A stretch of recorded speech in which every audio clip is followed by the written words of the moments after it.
நீங்க ஒரு வேலைய எவ்வளவு நேரம் வரைக்கும் தொடர்ச்சியா செய்ய முடியும்னு நினைக்கிறீங்க? ஒரு 1 மணி நேரம், அப்படி இல்லைன்னா ஒரு 2 மணி நேரம், அதிகபட்சமா ஒரு நாள் ஃபுல்லா பார்க்குவீங்களா? ஆனா இங்க ஒரு சின்ன பறவை 10 மாசம் தொடர்ச்சியா பறந்து 8000 கிலோமீட்டர் பயணம் செய்யுது. அது மட்டும் இல்லாம இந்த டிராவல் எடுத்துக்கிட்டீங்கன்னா, கடல் மேல பறந்து டிராவல் செய்றதுனால ஒரு நான் ஸ்டாப் டிராவலாவும் இருக்கு. அப்படின்னா இடையில no food and no water only flying தான். எப்படி ஒரு சின்ன பறவை இவ்வளவு தூரம் பறக்குது? இந்த இன்ஃபர்மேஷன் உங்களுக்கு விறுவிறுப்பா, வித்தியாசமா, மிக விரைவா இருக்கும். ஸோ வீடியோ ஸ்கிப் பண்ணாம பாருங்க. அண்ட் ஒன் மோர் திங், யாருமே இவ்வளவு தூரம் இந்த வீடியோ பார்க்க மாட்டாங்க. அப்படி நீங்க பார்க்குறீங்கன்னா உங்களுக்கு ஒரு தேங்க்ஸ். அண்ட் நீங்க நம்ம சேனலுக்கு புதுசா இருந்தீங்கன்னா மறக்காம நம்ம சேனலை சப்ஸ்கிரைப் பண்ணிடுங்க.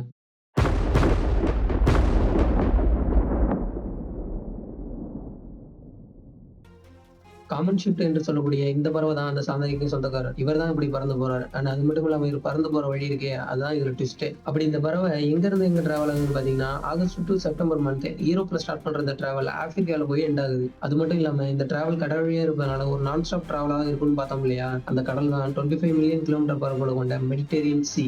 அண்ட் இன்னொரு முக்கியமான விஷயம் என்னன்னு பாத்தீங்கன்னா, இந்த டிராவல் கடல் வழியா மட்டும் இருக்குதா என்று கேட்டீங்கன்னா, அதான் இங்க இல்ல. இடையில ஒட்டகங்கள் மட்டுமே வாழக்கூடிய உயிருக்கே உத்தரவாதம் இல்லாத 9 மில்லியன் கிலோமீட்டர் பரப்பளவு கொண்ட சகாரா பாலைவனம் இருக்கு பாத்தீங்களா? அது வழியாவும் பறந்து போகுது. எப்படி இந்த நான் ஸ்டாப் டிராவல் இந்த பறவைக்கு சாத்தியமாகுதுன்னு கேட்டீங்கன்னா, ஒண்ணு ஏர், இன்னொன்னு அதோட ஸ்கில். வியப்பா இருக்குல்ல? ஏர்ல இருக்கக்கூடிய தெர்மல் கரண்ட பயன்படுத்தி ஹவருக்கு 110 கிலோமீட்டர் வேகத்துல பறக்குது. அது மட்டும் இல்லாம பறக்கும்போது யூனியம் ஸ்லிப் ஸ்லோ ஸ்லிப்பை பயன்படுத்தி பறக்குது. அப்படி இந்த ஸ்லிப்ல என்ன இருக்குன்னு கேட்டீங்கன்னா, பறக்கும்போதே பிரெயின் ஆஃப் மோடாவும் பாடி அலர்ட் மோடாவும் இருக்கும். இந்த ரீசனால தான் 10 மந்த் நான் ஸ்டாப்பா தூங்கிக்கிட்டே பறக்க முடியுது. அண்ட் 6 இன்ச் மட்டுமே இருக்கக்கூடிய இந்த பறவை தன்னுடைய வாழ்நாள்ல 30 மில்லியன் கிலோமீட்டர் டிராவல் செய்து. இது சுருக்கமா சொல்ல போனா 7 டைம் மூணுக்கு போயிட்டு வர ரவுண்ட் ட்ரிப் மாதிரி. பறவைகள் பல விதம், அதில் ஒவ்வொன்றும் ஒரு விதம். இந்த செய்தி நிச்சயமா உங்களுக்கு விறுவிறுப்பா, வித்தியாசமா, சுவாரஸ்யமா இருந்திருக்கும். மேலும் அறிந்து அறிந்திராத, புரிந்து புரிந்திராத, தெரிந்து தெரிந்திராத தகவல்களை பெற எங்களுடன் இணைந்திருங்கள். நன்றி, வணக்கம்.